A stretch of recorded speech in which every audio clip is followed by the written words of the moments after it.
Have you ever had the feeling that something about you isn't quite right, but you can't put your finger on what it could be? Maybe you don't remember what you did or where you were the night before, but whatever it is, I doubt it's as crazy as having a past life that you have absolutely no memory of ever experiencing. Kowloon Generic Romance is a story about romance, but not in the way that you might think. It fuses mystery and romance together, creating a story that makes you feel for its characters, while also wanting to know what's the mystery behind them.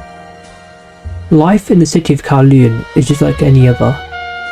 People go about the day, do their jobs, then go home, maybe stopping at one of the many restaurants located throughout the walled city. The story follows our two main characters, Reiko Kudurai, a woman in her early 30s who works as a realtor for a small real estate agent business, and her co-worker, Hajime Kudo, a brash man also around her age.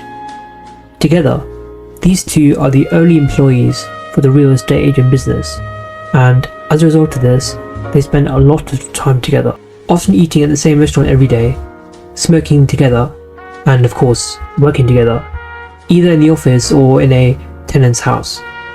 Until one day, Reiko catches Kudo slacking off at work, having a nap, and tries to wake him up. She gets a wish as Kudo wakes up and immediately kisses her. Unfortunately for Reiko, he mistook her for someone else. Reiko begins to investigate possible explanations for Kudo's weirdo behaviour, only to find a past life she has no memory of. Despite working and doing the same activities together day in and day out, they are very different when it comes to their worldviews. Hajime is very opposed to the idea of change. An idea proposed by famous psychologist Sigmund Freud is that people don't change because deep down they don't want to change. Hajime views change as something that is unnecessary, trapped in a nostalgic past, the days gone by. When Reiko decided to forego wearing her glasses, everyone around her respected her decision to stop wearing them. Everyone, with the exception of Hajime, who wanted her to keep the glasses on. When given the chance to eat at a new place, he instead slips back into familiar vices and goes to his regular restaurant. Kudo is a creature feasting on nostalgia, but it's that feeling for something that you think you've known all along that makes him the perfect counterpart to Reiko, who is very much in favour of embracing change, always insisting on visiting a new restaurant. While Hajime believes that Kowloon cannot change due to the way people feel towards it, mainly feelings of nostalgia, Reiko believes there is no nostalgia to be found at all within the walls of Kowloon City.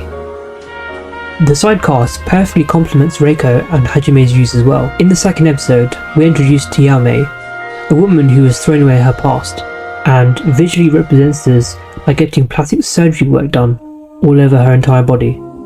Like Reiko, Yame is someone who doesn't feel a sense of nostalgia, both for the city and herself, and has been, as she puts it, reborn. This next section will contain spoilers. If you'd like to avoid these, skip the timecode on screen.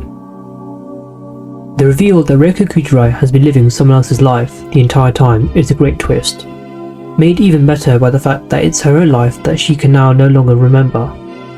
Through her transformation into Kudurai B, Reiko manages to convince Hajime to try something new, the honey lemon chicken, and gets him out of his familiar habits.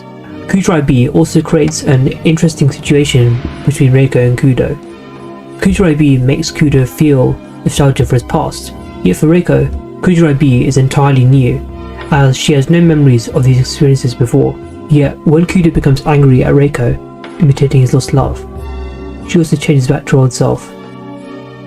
The creator behind After the Rain, Jun Miyazuki, is the same author behind Kowloon Generic Romance, and you can definitely see that in the character design, as it looks very similar to the After the Rain anime. However, this anime looks like an anime from the 90s and early 2000s with its animation style, something I'm sure is not just a stylistic choice, as it made me, the viewer, nostalgic for that 90s and 2000s anime aesthetic that many of us grew up with back in the day. You could say it made me nostalgic for that period of time. I personally think that we are meant to view Kowloon Generic Romance through Kudo's eyes. The nostalgic art style being reminiscent of a 90s anime invokes this. However, one point of criticism people have been given the anime is the fact that it will be a complete adaptation, adapting all currently available volumes in 13 episodes. However, there's just one issue with this. The story isn't even over yet.